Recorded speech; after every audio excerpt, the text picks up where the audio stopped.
Boa tarde, pessoal. A ideia da gente hoje aqui é bater um assunto sobre microserviços, né? Muito se fala e tudo mais. Então, o tema microserviços, o mal do século XXI, na criação de empresas, nada mais é do que um título que passou pelo marketing para tentar vender a palestra. Porque, na realidade, o nome que se vai é o quê? Use monolítico para validar ideias e projetos. Qual que é, antes de me apresentar, sou Gustavo, sou CTO e cofundador da Academia PME, que é uma plataforma de educação para empreendedores. Tenho em torno de 6 anos de experiência, já passei por determinadas empresas, multinacional, empresas nacionais, mexi com vários projetos, desde a área de telecom até a área de pagamentos online. Adoro estudar novas tecnologias e sou apaixonado por negócios e tecnologias. Adoro tentar unir essas duas coisas para tentar fazer uma evolução maior no nosso caminho aí. Meus contatos, caso alguém queira depois, se tem alguma dúvida, qualquer outra coisa. No final da palestra também está no último slide, caso alguém queira. Eu separei em 3 partes a apresentação, para tentar dar um embasamento legal, que é a criação de empresa e projeto, tipo assim, de onde que vem, como que vai, quando que surge essa necessidade. A arquitetura, que é a decisão, onde a gente vai estar mostrando as duas maiores aí, que o pessoal fica, entre o monolítico e microserviços. E as possíveis soluções. Uma das soluções que pode estar tendo mais embasamento aí, dependendo do cenário. Quando se fala na criação de uma empresa ou projeto, a ideia é que seja alguma coisa simples. Aí, seja o contexto em si, mas seja a sua solução, seja simples. Vamos pegar, por exemplo, o exemplo do Uber. O Uber, todo mundo, a gente que é de tecnologia, pensa em toda a sua stack que tem por trás para estar solucionando. Mas a sua ideia em si é muito simples, levar uma pessoa de um ponto a outro. Nada mais do que isso. Essa é a ideia e a solução do Uber. Então, toda quando vai ser a criação de uma empresa ou de um projeto, a sua idealização, o seu contexto, sempre é simples. Seja vender alguma coisa online, simplesmente vender. Tem a sua stack, mas a ideia e a contextualização é vender. Então, sempre vai vir de uma coisa para ser simples. Ganhar muito dinheiro. Nenhuma ideia e nenhum outro projeto vai surgir por conta disso. Você está trabalhando na empresa, chega seu gerente, fala para você estar desenvolvendo tal projeto novo, ou qualquer outra coisa para estar melhorando. No final, aquilo vai estar gerando dinheiro para a empresa. Não está gerando mordomia para algum funcionário, qualquer outra coisa. Ou vai estar reduzindo o custo, determinada funcionalidade da empresa, ou vai estar gerando uma receita maior para a empresa. Para estar tendo uma contextualizada no atual cenário, vamos partir do princípio, do pressuposto, de que a gente está tendo uma ideia, e a partir dessa ideia, a gente vai tentar montar um cenário como se fosse um amigo seu te convidando para estar fazendo isso. A gente, como é da parte de tecnologia, sempre fica com o pior, né? Quer desenvolver toda a stack, altas madrugadas e tudo mais para estar entregando. Vamos pegar um exemplo de onde eu trabalho. A gente quer ter uma ideia simples. Ser a Netflix do empreendedorismo. Essa é a ideia em si do contexto. Então, chegam para vocês e falam assim, vamos ser simples, Netflix do empreendedorismo, ideia simples, contexto simples, stack não. Comum. Aí, na hora de estar definindo qual a arquitetura que a gente vai utilizar isso. Você não é mais funcionário, a arquitetura é sua, você está decidindo tudo que o problema que der de problema, responsabilidade sua, e também tudo que for sucesso é responsabilidade sua. Aí você começa a pesquisar e cai em monolítico e microserviços. Aí você vai ver 2 imagens básicas aí. Monolítico, tudo aglomerado de código, tudo unido, e você começa a pesquisar e ver que o pessoal não fala bem. Parte de microserviços. É tudo dividido, cada um na sua responsabilidade, tem integração e tudo mais, e todo mundo vende muito bem esse contexto. Aí você vai pesquisando mais a fundo e descobre. O pessoal fala que monolítico é chato. Quem nunca trabalhou num projeto onde o aglomerado de código ali mudou numa coisa, quebrou outra. Ah, vou mexer em tal coisa, é o quê? É 1 giga quase de fazer dependência de projeto, fazer checkout e tudo mais. Aí fala que a arquitetura é antiga. A arquitetura vem desde a era do desktop, século passado, onde todo mundo fazia MVC, tudo num projeto só, e entregava somente um. E as empresas novas não usam. Esse é um dos mitos que o pessoal sempre acha na internet. Tal empresa não está utilizando por conta disso, não é uma arquitetura nova para esse século, não veio para a internet, não tem responsabilidades, é tudo num ponto só. Se eu der problema na minha parte financeira, no monolito, eu não consigo fazer nenhuma venda, nenhuma listagem de produtos, porque é tudo um objeto só. Então, tem um ponto único de falha nisso daí. Mas começa a vir microserviços. Todo mundo fala que é cool, é muito interessante, resolve um monte de problemas. A arquitetura moderna surgiu para a internet. O problema de fazer escala rápida, você não ter esse problema único de falha. Se eu estou tendo um problema na minha parte ali de RP, de financeiro, deu problema nela, a minha listagem está ali ok ainda, está funcionando, meu cliente não foi impactado ainda. E as empresas novas utilizam. Você pega exemplos, Netflix, Google, Facebook, e outras usam. Elas utilizam e todo mundo fala, tal empresa colocou não sei quantos containers em produção. Tal empresa mudou para microserviços para ter melhor performance. Você sempre vai achar esses estudos de caso, de sempre uma empresa dessas falando. Aí você vai escolher. A sua escolha mais óbvia, você que está sendo responsável por tudo, microserviços. É a arquitetura nova, a arquitetura que todo mundo está utilizando. Aí você pega e vai definir o quê? A tecnologia que você vai estar utilizando. Já que você está mexendo por uma arquitetura dessa, você começa a pesquisar também a tecnologia que o pessoal está utilizando geralmente com essa arquitetura. Aí você cai num esquema de SPA, já que eu vou fazer microserviços, possivelmente vou ter uma API, um endpoint, vou estar consumindo esse endpoint por onde? Por uma single page application. Aí você cai nos frameworks, React, Vue, Angular. Qualquer um desses frameworks já estão preparados para fazer essa parte de microserviços muito mais maleavelmente. Aí você resolve também ver em que linguagem você vai utilizar. Você começa a ver que, por exemplo, você está cansado, às vezes, de ter os problemas com Java, .NET, Ruby, Python, PHP, e começa a fazer assim, o quê? Node, pegar a parte assíncrono dele. Vou pegar a parte de Go. O Google criou o Go porque Java e Python não estava sendo suficiente para ele. Para mim, pode ser também, chegar nesse nível. Resolve colocar um RabbitMQ e um Elasticsearch para melhorar a performance. Seu cliente vai ser muito mais beneficiado na parte de pesquisa com Elasticsearch, mensageria com filas, e deixar tudo mais performático. E na hora de subir tudo isso, você ainda resolve usar Docker. Todo mundo está utilizando Docker, containers, isso é a última moda, então todo mundo está ali tranquilo. Aí você vai pegar e diagramar essa sua arquitetura. Tentar desenhar no papel alguma outra forma para você tentar entender. Aí acaba acontecendo isso, mais ou menos. Tem outras aplicações ali que se comunicam e tal, mas eu cansei de fazer as setas, porque microserviços, cada um se comunicando com o outro, e acaba tendo muita entrega ali. Então, aí você vai ter a parte de pagamento, autenticação, administração, filas, recomendações, microserviços para e-mails, catálogos de vídeos. Tudo isso você está desenhando para entregar a aplicação nessa arquitetura que você viu que todo mundo está utilizando. Aí você fica 3 meses desenvolvendo aquilo. Como um bom desenvolvedor, você consegue entregar tudo isso em 3 meses, com essas novas stacks e aprendendo tudo novo. Aí, depois você coloca isso em produção e acaba acontecendo isso. Todos os sistemas se comunicando. Você vê que você consegue entender totalmente o fluxo de uma entrada, uma requisição, saída. É muito simples, né? Tudo que todo mundo fala que é legal e tal, você consegue entender muito fácil aí. Tudo beleza, tudo mais. Aí começa o quê? Os problemas. Depois que coloca o software em produção, você começa a sentir os problemas que acabam acontecendo, né? Seu gerente, seu sócio, qualquer outra coisa chega e fala para você, então, aquele sistema precisa ficar melhor ranqueado no Google. Você, como é uma equipe, né, somente você tem que melhorar o sistema e entregar ele da melhor forma possível. Junto com isso, você tem que fazer o monitoramento de toda aquela stack. Só tem você de tecnologia, não tem o cara de infra, não tem o DevOps, não tem ninguém. É só você e você.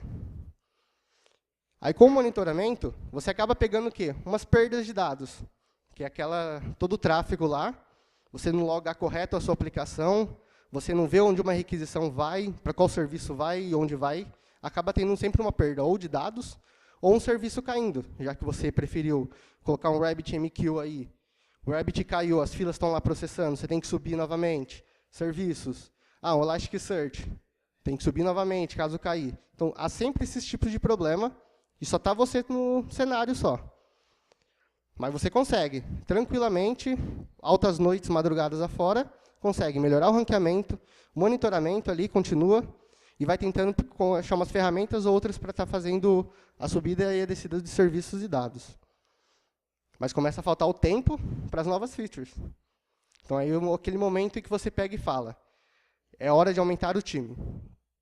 Só que você não tem aquele dinheiro super milionário que todo mundo fala, que o Uber tem sobrando, que a Netflix tem sobrando, aquele dinheiro que todo mundo quer para estar contratando as melhores mãos de obras. Aí você começa a procurar o profissional fica escasso. Não é escasso, tipo assim, a quantidade de gente que ele tem aqui. Na nossa região é muito farta. Só que pega a quantidade de pessoas que vai conhecer trabalhar com microserviços, com Docker, que vai saber trabalhar com mensageria e fila, vai saber trabalhar com essas novas linguagens e tecnologias, e, além de tudo isso, ainda não vai ser caro, porque você não tem o dinheiro para pagar um profissional desse tipo. Profissional desse tipo existe? Existe completamente. Só que acaba sendo um valor paralelo ao seu conhecimento. Então, acaba saindo um pouco mais alto do valor que você tem disponível para estar pagando ele. Então, aí acaba o quê? Você cair numa otimização prematura. Otimização prematura é o quê? Você pegou toda aquela sua stack, viu que Netflix, Facebook, todo mundo está utilizando aquilo. Eles utilizam aquilo por quê? Eles chegaram ao nível de ter aquela necessidade. Você escolheu o Go para fazer um serviço, por exemplo, para ganhar aquele meio milissegundo para os seus 10 usuários mensal. Meio milissegundo para um Google, que tem não sei quantos usuários simultâneos por segundo, é tempo. Para a sua aplicação, que você está validando a ideia, não é nada, não tem reflexão sobre isso. Você utilizar mensageria para tentar fazer alguma coisa síncrona, disparo de e-mail, qualquer outra coisa, dependendo do tamanho da sua aplicação, é uma otimização prematura que você está fazendo. Uma preocupação que a gente sempre tem de estar melhorando o software. Posso ter problema disso lá na frente. Mas não é o problema atual seu. O problema atual seu é o que você tem que solucionar. Então, por isso que você tem que usar o quê? Sempre um básico para tentar validar. O dia que chegar o problema realmente ali, aí você pega e vai colocar um RabbitMQ, um Elasticsearch, um Docker, usar um Go da vida. Enquanto isso, pode ter certeza que a linguagem sua, ali que você escolheu, vai conseguir suprir totalmente a sua necessidade. Para o usuário, essa é a felicidade. Não importa por trás ali do computador se é uma aplicação monolítica, microserviços, tem serviço rodando, Elasticsearch, só está retornando para ele, é o que importa. Então, pode ver que ele não está percebendo nada. Você tem o Elasticsearch na frente, se é alguma otimização, um tuning no banco que você faz, ou qualquer outra coisa. Simplesmente funcionou, é o que importa para ele. E isso, para a gente, que é importante. A gente que é dev se preocupa muito com essa parte de arquitetura, de fazer de microserviços ou monolito. Então, o monolito, no caso, seria a aplicação correta, quando você vai começar um projeto novo, pegar aquele sistema monolito que você tem na cabeça, falar assim, cara, trabalhei com isso há não sei quantos anos. É isso, esse sistema que está na sua cabeça. Então, quando você pensa em monolito, você pensa nele. Pode ser ou não. Depende muito do cenário. Cada cenário vai ser dependente daquilo. Por quê? Na TI não existe bala de prata. Quantas vezes vocês cansaram de ouvir isso? Bala de prata não existe. Depende de cada cenário e de cada um. Então, quando que a gente pode utilizar o microserviço? Cara, quando você tem muito dinheiro. Você tem muito dinheiro, você pode começar o projeto da forma que você quiser, pode reescrever. Você vai ter profissional à vontade para estar escolhendo. Você vai poder escolher profissional com alto nível técnico e vai conseguir fazer aquilo. Mas é uma solução, enquanto isso, é o que eu chamo de monolítico moderno.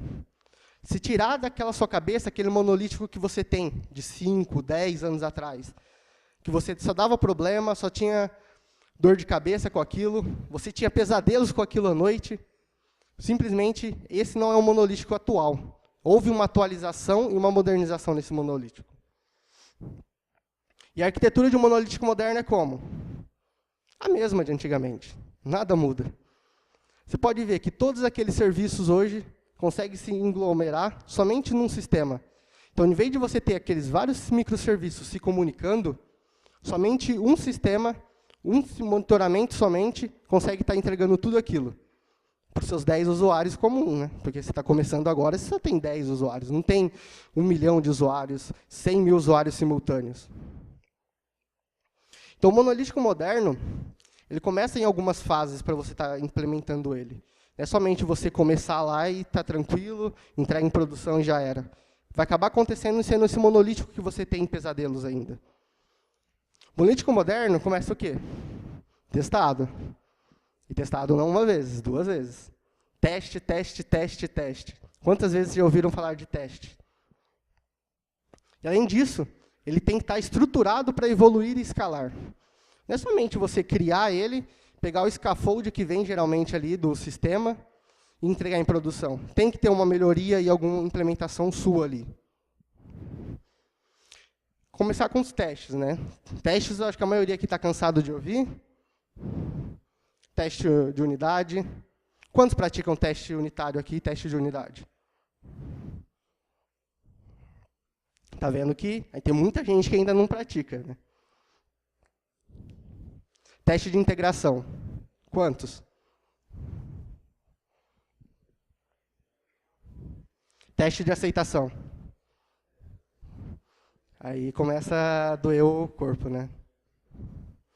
Cada teste aqui é uma maneira de você estar melhorando o seu monolítico. Não está entregando uma coisa que pode mudar, está quebrando, ou mesmo você vai entregar aquilo e vai estar tendo dificuldades depois. O teste unitário vai estar testando aquela funcionalidade mínima, aquele negócio, a criação de um produto, de um pedido, criação de um usuário. Teste de integração é quando você vai pegar e fazer essa integração com outros serviços que não dependem de você. Você vai fazer o teste com um banco, com o Elasticsearch, com o RabbitMQ, com o disparo de e-mail. E o teste de aceitação é aquele teste de caixa preta, onde você faz o input e o output tem que ser exatamente daquilo que você quer. Você tendo esse tipo de teste, você não tem essa dor de cabeça sua de mudar uma feature ou outra e acabar caindo naquilo. É super tranquilo. Mas ainda existe o BDD. Porque como você está validando uma ideia, você não está somente ali entregando software. Você tem que entregar o melhor software e aquele que seja disponível para estar validando a sua ideia. Você vai entregar alguma coisa, você tem que estar de acordo com o negócio. Por isso que o requisito é alinhado com o desenvolvimento. Quando você está entregando uma funcionalidade ou está desenvolvendo ela, essa funcionalidade não tem que ser uma funcionalidade qualquer. Tem que ser uma funcionalidade em que o diretor, em que o seu sócio, em qualquer um, e aquilo agregue para o negócio. Aquela funcionalidade não está ali à toa. Vou fazer o logout de usuário. O logout de usuário tem que ter um porquê no seu sistema. Tem que agregar valor em si na entrega do software. Então, o BDD acaba ajudando nisso. Uma especificação por comportamento. Quando você cria os testes, você praticamente o quê? Vou passar tal dados, vou estar mocando e criando um ambiente perfeito para aquilo que está sendo executado e vou estar tendo retorno. Só que quando você tem a especificação por comportamento, você vai estar falando, o usuário vai fazer isso, aquilo e aquilo outro, e eu espero isso. Só que essa especificação por comportamento não é a gente desenvolvedor e de tecnologia que vai estar fazendo. Simplesmente é o cara de negócio. Aquele cara que senta lá numa outra sala, que fica longe de todo mundo, e que todo mundo fica aí e tem ódio dele. Aquele cara sabe o que é para fazer. A gente só escreve o que ele manda. Mas muitas vezes essa mal interpretação acaba dando problema para a gente na entrega do software. O BDD ele utiliza muito mocks, stubs, fakes e outras coisas. Por quê? Porque é um cenário.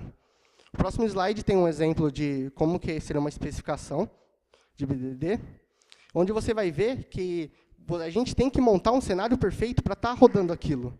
Aquela especificação tem que ser a mesma língua entre a gente e a cara de negócio. O cara de negócio, quando ele fala para a gente que é assinante, a gente não pode utilizar o usuário. que acaba tendo o quê? Podem ser duas coisas distintas no software. E a gente tem que ter o quê? A mesma língua de raciocínio e entregar tudo da mesma forma. Por exemplo, isso daqui é um exemplo de especificação por BDD. A gente consegue definir a funcionalidade desse teste aqui. A linguagem existe em várias, inclusive em português. Então, aquele grande desculpa que, não sei inglês ou qualquer outra coisa, também acaba não caindo aqui. Você pode escrever em português tranquilamente. Essas palavras em azul são as palavras reservadas da linguagem. É uma linguagem oblíqua, é super tranquila também, só ter essas palavras, e depois as partes em pretos fica a critério de cada um. Então, você descreve a funcionalidade, vender assinaturas, para quando uma assinatura for realizada, eu, como administrador, desejo incrementar um assinante no total. Somente ao acrescentar mais um naquela coluna da tabela. Essa é a especificação ali. Mas aí tem um cenário onde o cara do seu lado, lá, o administrador, que tem que falar a mesma língua que você, por isso que, tipo, se ele usa assinante, você tem que usar assinante no seu software. Que é o quê? Ele vai usar essa parte de cenário, ele vai ver isso daqui. Que quando incrementar um assinante é o total. É isso. Tem lá o total mais um. Dado que o usuário faça uma assinatura e tenho 1000 assinantes no total, quando ele realiza a assinatura, então eu fico com 1001 assinantes. Quando você rodar um teste desses, você consegue rodar esse cenário. Esse cenário é convertido em classes, métodos e tudo mais. Você consegue estar rodando ele e está dando um output de true ou false aí. Você coloca no seu CD e tudo mais, aí você consegue fazer tranquilo. Então, você consegue ver que agora o cara de negócio está conseguindo entender o que ele quer. Ele não chega e fala para você também qualquer coisa. E você também consegue desenvolver a funcionalidade que ele precisa. Você não consegue, você não precisa desenvolver aquela funcionalidade. Já que tem assinatura mensal, pode ser que a necessidade dela de ter a soma anual. Então, já vou aproveitar e vou adiantar trabalho aqui, né? Salvar aqui para anual e faço um relatório anual tranquilo. Então, você consegue desenvolver funcionalidades que vai realmente ser utilizada no sistema e de acordo com a estratégia de negócio. Agora, a gente viu a parte de teste, preparou o software está rodando sem problema, sem preocupação e tudo mais. Vamos começar a montar a estrutura. Não sei se alguém já ouviu falar no The 12 Factor App. É como se fosse um manifesto feito pelo pessoal do Heroku, que é um PaaS, uma plataforma como serviço. E lá dentro tem 12 passos, onde a sua aplicação tem que estar naqueles passos para ser altamente escalável. E não só uma aplicação monolítica. A sua aplicação, quando ela é também microserviços, se ela tiver nesses 12 passos, ela consegue ser escalável tranquilamente. Você não vai ter problema de, vou subir um servidor novo, uma stack nova, tem que configurar novamente o ambiente. Tem que fazer deploy disso. Então, tem todos os passos lá. Depois, no final, também na referência tem um link, caso alguém tenha visto ou queira ver. Tem em português também. Então, não há necessidade de tudo isso. E a maioria das linguagens e frameworks, hoje em dia, suporta isso tranquilamente. Aqui eu coloquei só uns 12 passos aí, caso alguém queira. Você pode ver base de código, dependência, configurações, serviço de apoio, build, release, run, processos, vínculo de porta, concorrência, descartabilidade, dev e prod semelhantes, uma coisa quase impossível, né? O seu ambiente de dev e produção semelhante é quase uma heresia. Logs e processos de administração. Se você tiver esses 12 passos exatamente ali estruturados, você não precisa ter dor de cabeça nem nada. Além disso, sua aplicação está estruturada para estar evoluindo, tem um negócio chamado DDD. Quem já ouviu falar de DDD aqui? Uma coisa linda, né? Mas muito pouco o pessoal aplica aquilo. A grosso modo, o que é DDD? É uma coleção de padrões e princípios. O que seria isso? É um passo a passo ali para você estar fazendo e estruturando o seu software, mas ele está focado em quem? Em negócio, em domínio. Então, tipo assim, você vai desenvolver aquilo, parte de usuário. É só o usuário que você vai ter aquilo. Então, você vai utilizar exatamente a mesma linguagem do BDD, você utiliza aqui também, para o cara de negócio ali estar alinhado com você. Você vai desenvolver features alinhadas ao negócio, a evolução da empresa e tudo mais. Aqui é o nome da linguagem que utiliza aqui, que é ambíqua, e também lá. É aquela mesma coisa, dado o que, faço o que, quando, tudo mais você utiliza. Muito fácil para o pessoal de requisitos escrever, está te enviando, você do lado escrevendo, sem problema algum. E essa é a parte, a grosso modo, onde a gente acaba se interagindo mais, que é quando a gente vai criar toda a estrutura de diretórios e pastas da gente, que é o Model Driven Design. Que é o quê? A gente vai preparar toda essa modularização de sistemas disponível para estar sendo migrado de qualquer outra forma. No slide seguinte tem um exemplo. Isso daqui é um exemplo, tipo assim, é independente de linguagem, independente de framework, qualquer coisa consegue fazer. É uma estrutura de diretórios. Aqui a gente pegou, por exemplo, um domínio de usuário, então a gente vai criar uma parte, a funcionalidade de usuário, e dividiu em grandes 5 diretórios. É claro, esses diretórios podem ser mudados, outros nomes, pode existir ou não, dependendo da sua forma que você achar. Isso daqui é uma forma que eu gosto, acho válida, interessante e acredito que vai caber na maioria dos casos. O diretório de API não é tipo assim, aquela API com endpoint para você estar batendo a requisição e obtendo os valores. Na realidade, é o único diretório que vai fazer a ligação entre o seu domínio de usuário e a parte de fora. Então, se no seu controller, no seu serviço que você tem lá do framework, você precisar consultar um usuário ou criar um usuário, você não vai chamar a classe de modelo, dar um insert, ponto. Você vai utilizar a classe que está dentro da API, referente àquilo, e ela que vai ter acesso à parte de domínio, de banco e tudo mais. A regra de negócio em si também não fica nela. É as únicas classes que vai fazer a ligação entre para fora do seu domínio e o seu sistema.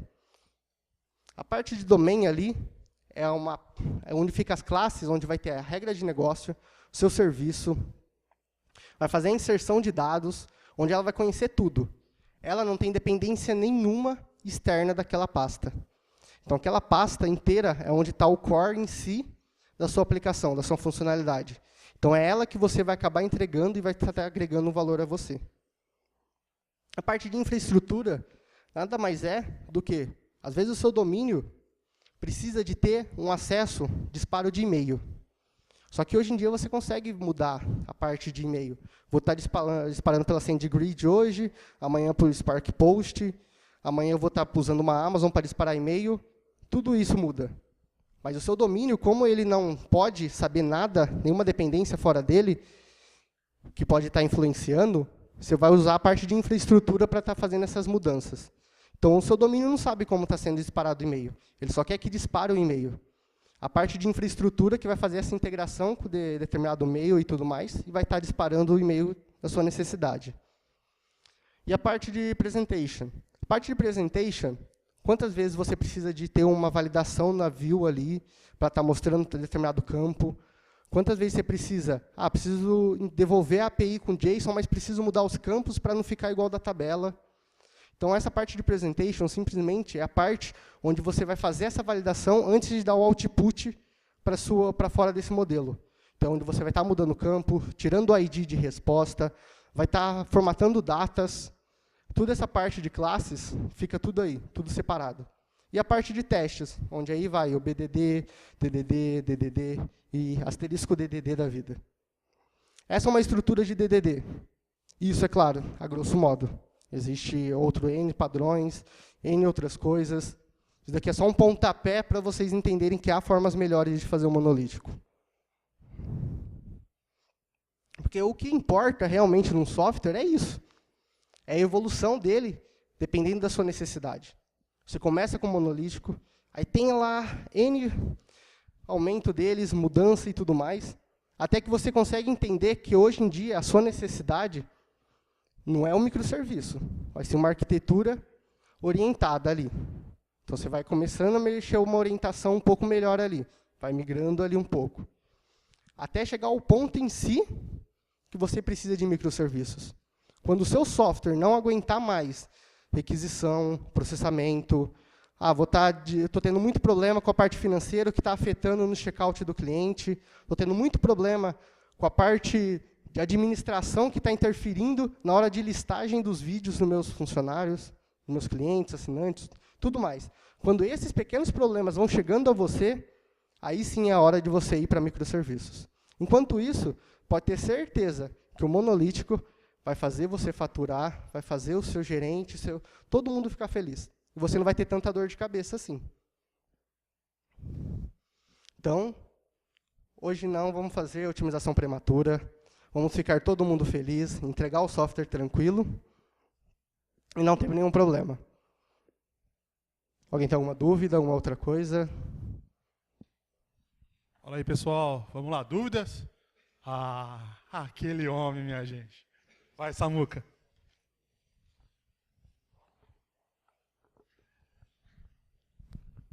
Boa tarde. Boa tarde. Primeiro, parabéns pela apresentação. Eu acho que a gente está precisando de mais apresentação desse tipo, porque o microserviços ele é algo que vem sendo empurrado na nossa goela, assim, né? A gente tem que usar porque todo mundo fala que tem que usar. E acho que é bacana você ter falado aí que a gente tem que começar com o monolito, né? E aí depois, quando surge a necessidade, passar para o microserviços.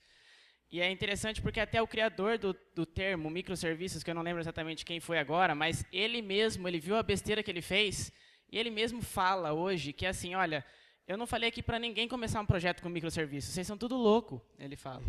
Porque não é assim que você faz, você começa com o monolito, e aí o monolito moderno, né? Você faz ele ser testado, ele ter um design bom, e aí você, quando a necessidade surgir, você passa a quebrar os serviços e tirar os serviços, isso é muito bacana.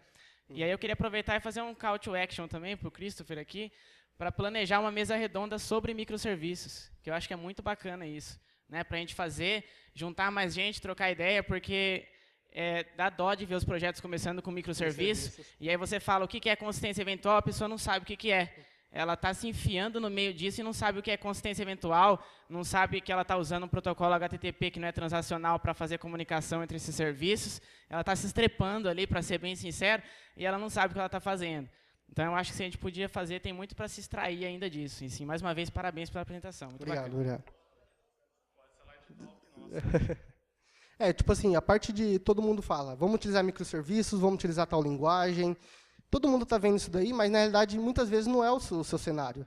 Às vezes, você quer fazer uma validação. Quantas vezes eu cheguei a ver o cara querendo fazer só uma entrega de HTML, o cara subiu um servidor em Node para fazer só entrega de HTML. O Nginx resolve, cara. Tá ligado?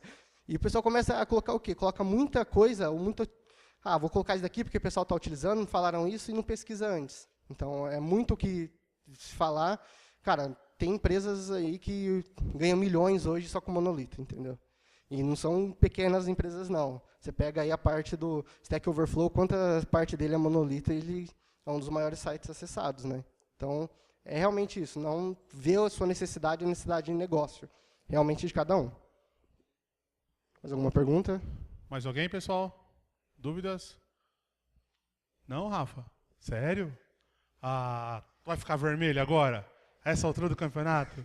Daqui a pouco você vai estar aqui, campeão. Beleza. Gu, obrigado. Valeu. Pessoal, valeu pela palestra. Valeu, Gu. Obrigado.